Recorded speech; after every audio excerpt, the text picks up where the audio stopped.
Read comics with this guy.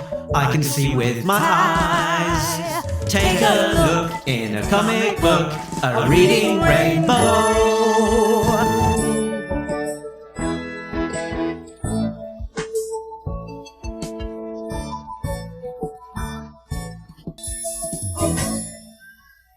Hi, I'm back with Taylor, and we're going to talk about the books that we've read and recommend or don't recommend. We want to inform you on what they're like. So, Taylor, why don't you start us off with a book that you brought? All right, so this was, I guess I'll start from the top to the bottom. This is Jocko from Akira Toriyama. This is a one-volume manga. So the way I found this was that I was just getting into manga over the last couple of years, and one of the daunting things about manga is there's like, some of them have like 80 volumes. So I put up one of the Facebook groups that I'm in. I was like, give me some recommendations for like 1 or 2 volume mangas manga is it plural, that I can get into. And people recommended this. And I was apprehensive at first because Akira Toriyama is the guy that does Dragon Ball. Like, he started off as a manga, then became like the very famous anime. And as a child, in my teen years, or maybe before that, all my friends were in Dragon Ball. And I could not stand that show. I couldn't get into it. I went to their house. I tried. I've watched so many episodes. Every day after school, we went over to their house and they'd watch it. And I'm like, I don't get it, guys. One of the things that, like, I've heard, too, is that the anime was very much spread out. Like, a lot of filler. And that the manga doesn't have that. So anyway, so I tried this out. I'm like, okay, I'll give it a go. The art looks pretty cool. And I do love the art. And I fell in love with this book. It's hilarious. So Jocko here is a galactic patrolman. And the character is played, it's like so deadpan straight, which is a comedy that I love. Especially you think of things like Adam West Batman or Danhausen. He plays like a very straight character that's just like deadpan. Oh, sorry. Humor, and that's kind of how Jocko is. So it's not like played for laughs, but it's making you laugh, if that makes any sense. But he's just like takes himself so seriously, and he comes in and thinks that his way is the way to go, and everyone around him's like, well, that's not really how the world works. So it's got a lot of like satire and comedy about, because he's like a tokusatsu character, like, you know, like Power Rangers or Kamen Rider. So a lot of satire about that, but it also kind of is relevant to like superheroes in general. But it's not like Mad Magazine satire where it's like all parody. It's kind of like under the lines of it, if you will. But yeah, so it's one volume. I would read 80 volumes of this, though. It was just hilarious. So has it come to a definitive end, so there can't be more volumes, or? No, I mean, like, it's not really a beginning, middle, end kind of thing. It's like very much an episodic kind of thing. So it could go on think of like a Saturday morning cartoon. Like, there's no like beginning, middle, and end to it. Just there are endings to each chapter, but they could definitely go on. But I guess this is a side character too that has appeared in Dragon Ball for a little bit here and there. I do highly recommend this, especially if you're someone that wants to get into manga. His art is very easy to get into in a sequential form, to the point to where, like, if you're not used to reading manga right to left. Is that right? Right to left. It's very easy to get into, his artwork is. And it's also one volume. So I think this is a great gateway manga for anybody trying to try out manga. Jocko. Awesome. All right. Well, my first one that I'm bringing is Man-Thing by R.L. Stine. So I got it because I thought that was a pretty interesting combination. You know, the author of Goosebumps doing Man-Thing. And all of his horror elements, I think the reason they were so kid-friendly is because he does a lot of comedy within his.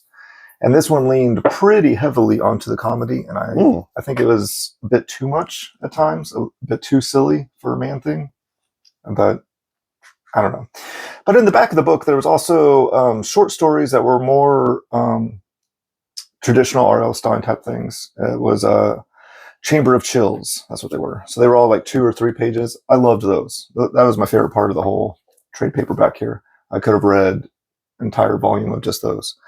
The Man-Thing was cool. I mean, it kept my interest, but it leaned a little bit too much into the comedy for my taste. But still a good read. It wasn't a whole lot to it. Just 5 issues. So. And the Chamber of Chills is Man-Thing in this? No. Oh, okay. Nope. They're just individual and they don't connect together. So it's just like a quick 2-3 page little horror story. So they're probably like the backup strips and the single issues. Most likely. Yeah. R.L. Stein writes those, right? Yes. Okay. Yep. Have you read any Man-Thing, like the old school Man-Thing or anything? Very little, but some. Because I love the old school Man-Thing. I haven't ever read this one though. But Steve Gerber's the writer, and he's the guy that created Howard the Duck, and I don't know. He has a great run on Defenders, where the Guardians of the Galaxy. He kind of was one of the first writers to really take the Guardians of the Galaxy and make them into something more than just a one-off type deal.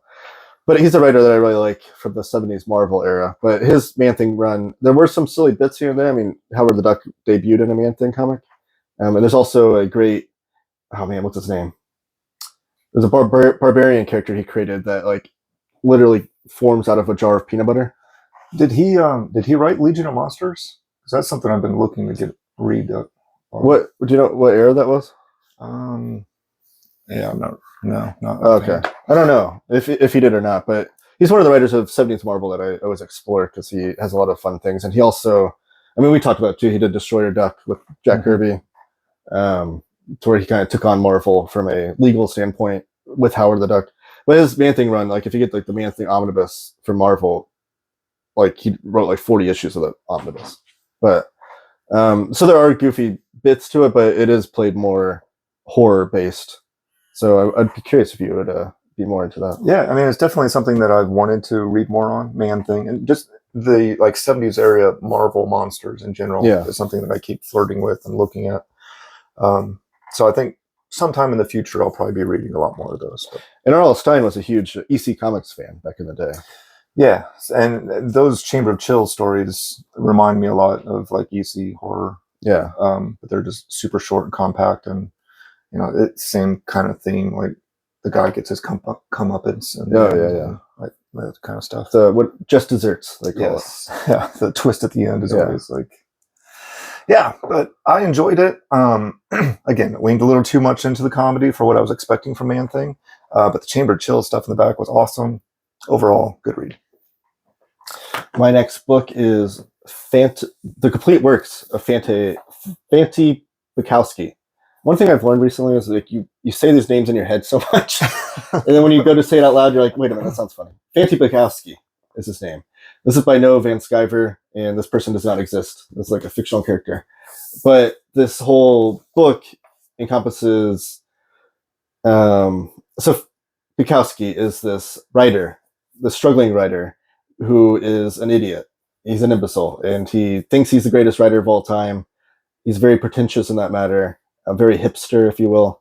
But he thinks he's the greatest writer in the world and can't understand why these other writers around him are successful. So it's kind of like, but he's also like a bumbling idiot, but he just doesn't pick up on that. But that's what the whole comic's about. But Noah Van Sciver's a great cartoonist. I love all of his work. And this is probably the easiest work to get into if you're wanting to get into Noah's work. This is a nice thick trade paperback that Fantagraphics released last year. It's like $35 cover price. They also had a hardcover that came out that's out of print. But this is probably the easiest way to get into his work, to understand like his cartooning style and his comedy that he does. He got to the point where he did this Fanti Bukowski character so much that he said that people assumed it was autobiography because he's a cartoonist. So it's kind of like, oh, you're just writing about yourself, but as a writer. And he even got to the point to where he himself was seeing himself put a lot of his own autobio stuff into the stories, to where now he's like kind of cut off this character. He's kind of done with it, and he is doing autobio comics with his own self that he's cartooned it, the cartoon version of himself, if you will. But it is very funny. It's very self-deprecating. A lot of great humor about a pretentious hipster that's a jerk and a failure and whatnot. So I know myself, I can be pretentious at times, so it's kind of a commentary on yourself, looking inside a little bit. So got a lot of stuff out of it that way. But yeah, Noah Van Sciver is great though. So I'd recommend this if you want to get into his work. I think anytime you do anything creative too, like the theme of that, where like you look at other people and like, why are they successful? Like, I'm better than that. I think that's a common thing that people believe inside, whether they vocally say it or not. Right. So it's like you're seeing like worst sides of yourself in it, but like you're understanding it. It's kind of like, yeah, that's what I get from like watching like Seinfeld and stuff. Like the main characters are all jerks and they're all horrible human beings, but you can see yourself in a little bit of them, and it makes you think about yourself and see how you can be not a jerk. Sure. My next entry for this episode is the Storm Shadow series. This was a 7-issue series written by Larry Hama during the Devil's Due era. So it's kind of questionable whether this is in the Real American Hero continuity or not. There's no reason it couldn't be. It doesn't contradict anything, but it doesn't have the Real American Hero title, and Devil's Due era stuff was disavowed by IDW. Yeah. But this specifically was never reprinted in a disavowed volume. And since it kind of fits in the timeline where it doesn't, I mean, Storm Shadow goes off on his own into a different country, so there's no other G.I. Joe stuff in it. But I've been doing a read-through of this because I'm going to be doing a flip-through review on the channel soon. So I was doing my refresher reading of it. I like these covers a lot. Yeah, they're very cool. Is this with the same interior artist that does the covers? I don't think so. Oh, okay. Oh. I just love that style of cover because it's so old school to have like the top third with the title, because the way they would be on Spinner X, like you can only see the title there. It's like an EC Comics thing too. Even though it's not so necessary these days, but I just love it. It's like a throwback to those. Yeah, but I've really enjoyed my read through of it, and I'm looking forward to doing the flip through review and going more in depth with it. The first issue of this I have signed by Kyung Young, the voice of Storm Shadow in the cartoon, who I found out was like a friend of Larry Hama's before either of them had anything to do with G.I. Joe. Oh, I think you told me that story. So that was pretty cool. So did Larry Hama have any reason, or like was he the reason why he got the voice job? Or no? So I mean, because Larry had nothing to do with the cartoon at all. Yeah. So there was like no link there at all. It was just they didn't even consult him with the cartoon. It's Steve Gerber, actually, the aforementioned, wrote a lot of episodes of the cartoon. Really? Yeah. It all goes back. All right, so my next one is Batman by Grant Morrison, Omnibus Volume 1. So last month I was on and I talked about how I'm going through this Batman reading experience, if you will. I've even listened to a few audiobooks in the meantime too. One is like the psychology of Batman. There's so many Batman books about even just the character. But one of the things I wanted to explore in this reading was I wanted to read Batman from all different eras. I guess I wanted to. I said I didn't have a goal in mind, but I guess my goal now is to try to pick out like the actual pure elements of that. What makes Batman, the character of Batman, Batman.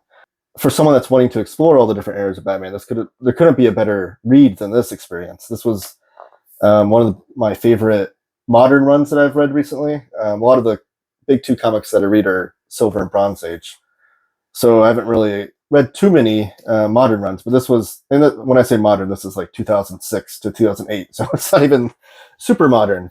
But Grant Morrison is a great comic book writer, and I feel like people that haven't read Grant Morrison compare them a lot to Alan Moore, and I think that couldn't be further from the truth. So they are both known for taking characters and taking them to places that they've never been, I guess, in story. Alan Moore, obviously, the most famous example is like Swamp Thing. He took that character and really twisted it on its head. Watchmen, you think of like just in general superheroes and how he took those characters of superheroes and really dived deep into their psyche and whatnot. And that was like a deconstructionist superhero comic book. But Grant Morrison, I feel like they don't do deconstructionism with their superheroes. Because Grant Morrison is you listen to like his memoir, or read it, I guess it's called Super Gods. I think I cited it last month. And it's a fantastic read, especially just someone that wants to get into comic book history, because it acts as a memoir and a comic book history kind of a deep dive. And you find out that Grant Morrison truly loves superheroes, and he wants them to only look super heroic. So you think about like Watchmen with Alan Moore, he's like making them look at the worst almost. Grant Morrison's trying to do like the opposite. So I feel like they get a lot of comparisons, but I feel like they can be further from the truth.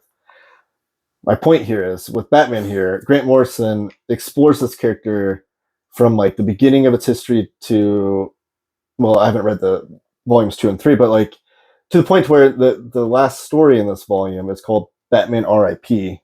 So spoiler alert, but he dies. Don't worry, he'll come back. But the last story in this volume is Batman R.I.P. When I remember that story coming out in comic book shops, because that's when I first started going to the comic book shop, was when the story was happening. And I thought at the time, I was like, that's stupid. It's just like Nightfall and Death of Superman. It's just another dumb, especially when you put it in the title, like this character's going to die, like Batman R.I.P.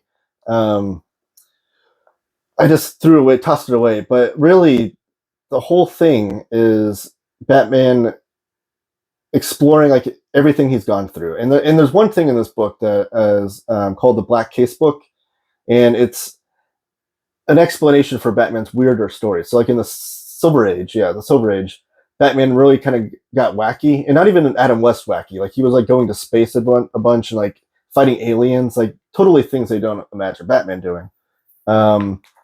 So how do you like even explain that when you're having a Batman story when everything's still canon? Like, is it canon or not? Well, Grant Morrison, the way he does it is Batman has a black case book, and it's kind of like a diary or a journal where he puts all these weird, unexplainable adventures he went on with these unexplainable characters, and he kind of files them away. So it's like, I don't know what the stuff is, but one day I'm going to need to figure that out. Well, he does in here. And I will, a bit of angst that I have towards this is that DC even released a trade paperback called the Black Case Book. And it had every issue that Grant Morrison references in this run in this trade paperback. So it had like random issues from Batman's history, but together they are a great companion to this because Grant Morrison references all of them. But that paperback had a small print run, and it's out of print. It's like a very slim trade paperback, and it goes for like $90 on eBay and stuff, and like I can't find it. So then I was like, fine, I'll read those issues digitally because I wanted to get the whole experience here. And the DC app only has like a few of them on there. They have like the first 40 issues of Golden Age, and then they don't have anything till like the 70s. So that was frustrating. But in all, you see, and knowing that this book ends with Batman R.I.P., you know that, like, for the get-go, and you wouldn't have known this reading it in hindsight because you didn't know R.I.P. was on the horizon, but reading in this omnibus was a great experience because you see seeds being planted from, like, the very beginning, first issue in this omnibus, where they're talking about what would happen if Batman died kind of thing. So you see these seeds being planted in a kind of a rewarding way, even though you know he's going to die at the end. It's kind of like you know what's going to happen, but, like, the journey is what's most important. And he takes you on quite a journey. There's twists and turns in this too, where like afterwards I was like, face palming myself, like, how did I not see that coming? So it's a great journey. And then so there's 3 volumes that collect the entirety of Grant Morrison's Batman run. It doesn't collect a few stories that he did, like Arkham Asylum from like way back in the day, but like his modern run. And the next volume, which I have started, starts off with the Batman and Robin run. And it's where Dick Grayson is Batman and Robin is Damian Wayne, who is Batman's son, who debuts in this omnibus as well. I should have said that. Which there's a lot of news or a lot of excitement about that with Gunn's announcement. Yes, and that was total happenstance. I was reading this omnibus while James Gunn made that announcement, which is a great thing. I love that James Gunn's using the comics to advertise the movies, by the way. But yeah, that's the run that they're using in the DCU is going to be based off of the Batman and Robin run, where Damian's Robin. And in that run, Dick Grayson's Batman. I'm assuming Bruce Wayne will be Batman in the DCU version, but either way. Great read, though. I absolutely love this, and I would recommend it to anybody. I've heard people say that it can be daunting because he does reference so much in Batman's history, but I don't think I would still recommend it to anybody that wants to read a good Batman comic, because it's one of those things where, like, if you want to go deep dive into the research, you can and learn more, but it's not necessary to understand it. Well, one of the things that I always found an issue trying to get into any big DC book is they've rebooted their universe so many times that I don't really know what I'm supposed to be reading and whatnot. And it sounds like this is referencing older stuff. So is this like a completely separate thing? I'm glad you said that, because that's another good point to bring up. So yes, that is one thing. That's one thing that just turns me off from modern comics in general. thing I love about old comics is like that, how every issue is someone's first issue, so every issue is a complete story. You don't need to have all these tie-ins and story-ins and whatnot. So there is a big story that takes place in the middle of this that, again, people warned me that you might want to read. It's called Final Crisis. You might want to read Final Crisis before, or some stuff might not make sense. So I had these on my shelf forever, but then I'm doing this Batman read. I'm like, forget it. I'm just going to read it. If it doesn't make sense to me, then I'm blaming on DC for even putting this book out. So yeah, it does reference a lot of older material, but I think in Batman's history, it's so weird. Batman, especially with Batman, because every time they have a crisis event where they reboot things or relaunch things, even if it's a soft reboot, Batman's always been kind of untouched a little bit. Like he's always got the softest of the reboots. They don't just ever just hard start him back with like, we're going to retell his origin story. Superman and Wonder Woman have been dabbled a little bit more in that regard. But Batman's kind of been left alone, which I think is probably one of the things that adds to, one of the millions of things that adds to his appeal to comic book readers that don't get so much into Superman or Wonder Woman. But so Final Crisis does happen in here. And if you think about it as a trilogy, it's like Crisis on Infinite Earths happened in 86.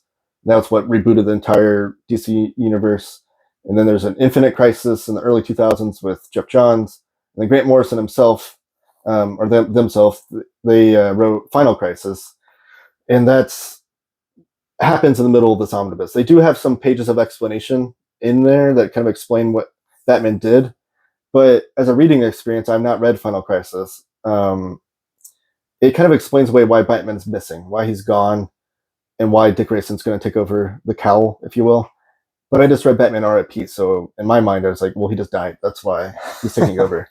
I don't even know why he's part of Final Crisis if he just died.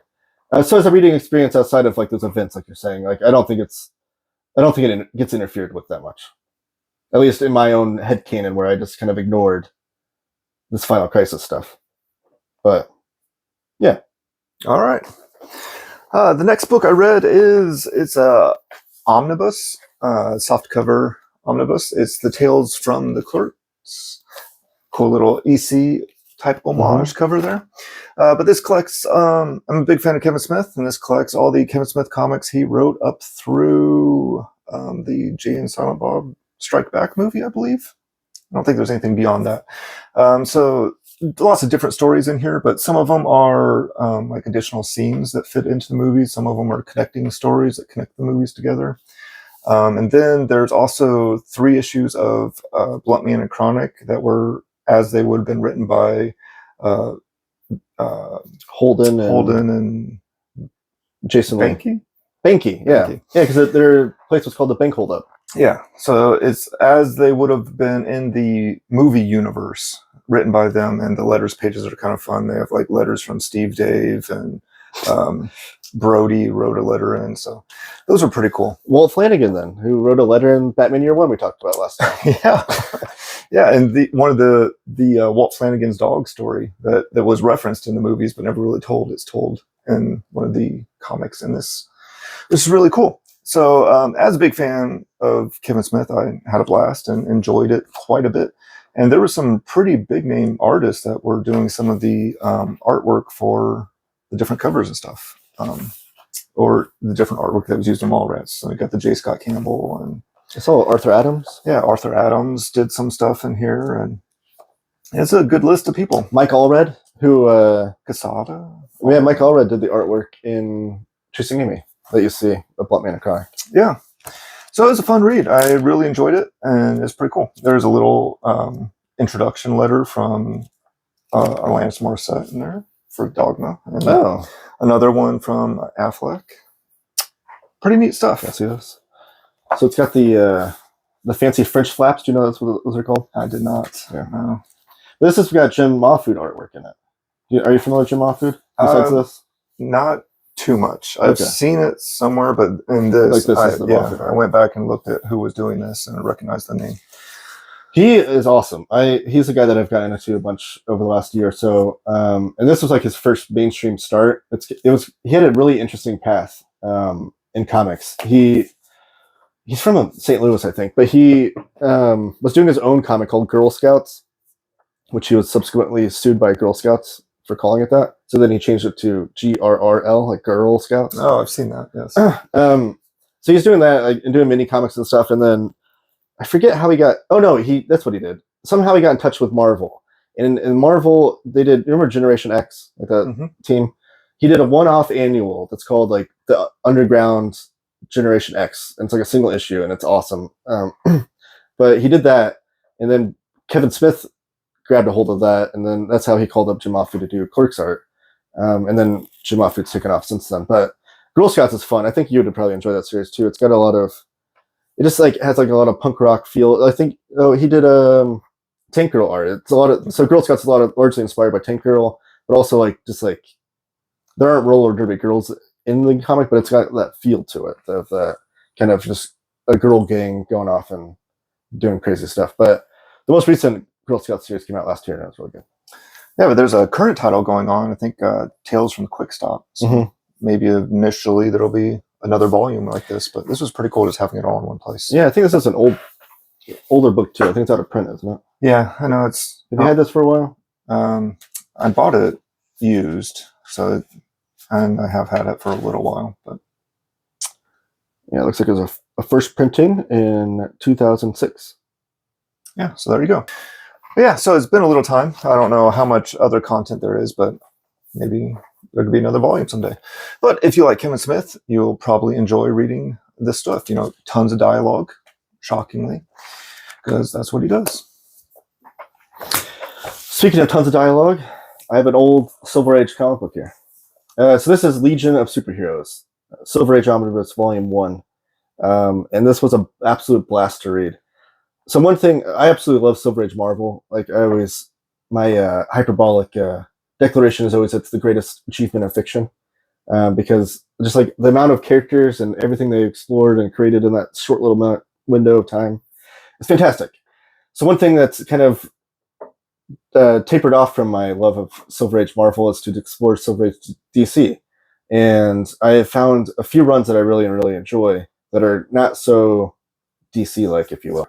I like my characters to be flawed, which is probably why I lean towards Marvel. And so things like Silver Age Doom Patrol, Adam Strange, Silver Age Flash has been great. I've been reading that too. But this was a whole other journey and adventure. So this obviously has Superboy in it.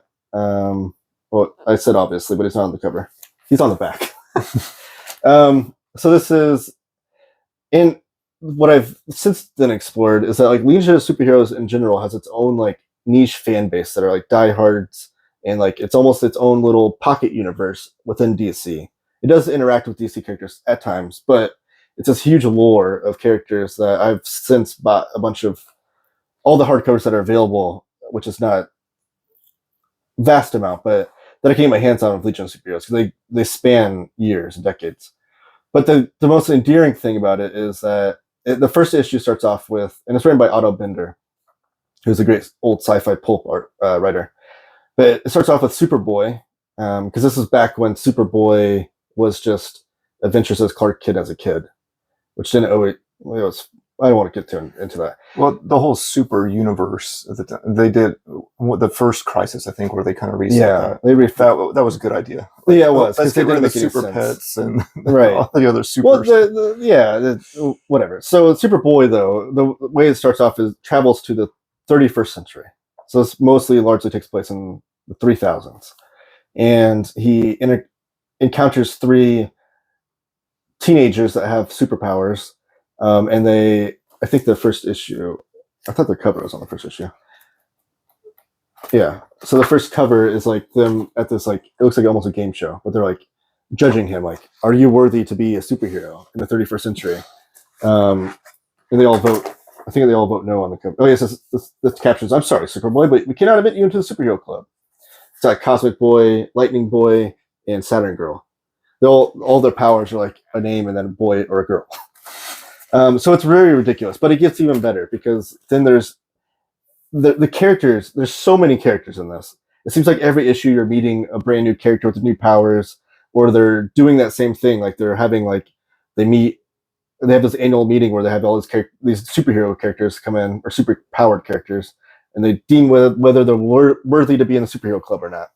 And there's a lot of ones that get rejected. So that's one thing that I love about this too, is like they're not afraid to kill off characters or have characters just get flat out rejected from their club. Like, so you're meeting all these new characters, but it's not so perfect roses and daisies all the time. But there's some characters that have crazy, stupid superpowers, like Bouncing Boy, for instance. He has the power to turn into a giant rubber ball. It turns his body into a giant rubber ball. Super useful. Yes, and then it does actually come into play quite a bit. And then there's Matter Eater Lad, who his power is that he can eat anything made of matter. So anytime you're stuck in a bind where you need someone to eat your way out of it, call up Matter Eater Lad. Right. But it does have some ties to DC characters too, like Brainiac, who is a famous Superman villain.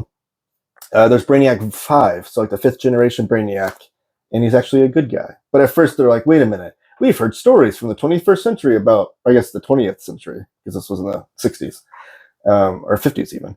But we've heard stories about Brainiac. He was evil. And he's like, no, I'm the 5th generation. I'm so like there's even like the ongoing thing where like throughout the story it's like, can we even trust this guy? But yeah, the characters in general, their powers are perfect and they can eat their way out of any situation they get into.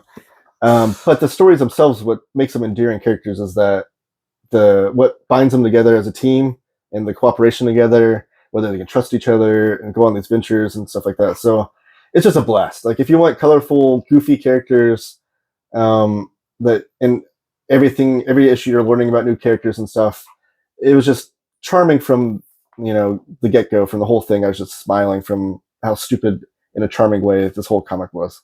But yeah, so it's made me want to explore all the different eras. Like even in the 80s, there's a 5 years later era where like Keith Giffen took them and said like, we're going to take the story 5 years after the most recent issue. And then you find out what happened in that gap. And what happened in the gap is a lot of like dark, depressing kind of things. So like that next era is very serious and kind of dark and gritty, I guess, in a space kind of cosmic sense. But so there's all these different characters, all these different eras involved, and people, like I said, there's a huge fan base of this kind of stuff. But this started it off and it was a great way. So I want to read more. Awesome. My final book is The World of Black Hammer, Volume 3. I read the first 2 volumes of The World of last month. And this month I read Volume 3. This one was Colonel Weird and Barbalian on the Red Planet. And of the World of Black Hammers, so far this has been my favorite. Ooh. I would have never guessed reading Black Hammer initially, but Colonel Weird has become like my favorite character ever. That's awesome. If you would have just like described him to me before I read it, I'd be like, no, that's not going to be my guy. But just reading him, I love his story. And then like this one where it gets more into like him and what's gone on in his life and things was super awesome. Like I'm completely in on Weird. But then also the Barbalian is a great character, and I mean all the characters of Black Hammer are great. I don't think there's any duds at all, but seeing what he goes through on his home planet and dealing with all that, and then trying to where he doesn't fit in on any world really, and he's struggling, is pretty awesome story. Very, very well written. That was one of the things that really endeared me to the initial Black Hammer story with Barbalian, was like that kind of twist that and I don't want to spoil it, but like where he is this outcast because he's an alien on Earth, but then you find out even on Earth, when he's under the guise of a human, he still doesn't fit in necessarily, quote unquote, in a society. Yeah, I mean, it's like every environment he's put in, he's an outcast, except when he's working with the other superheroes. Right.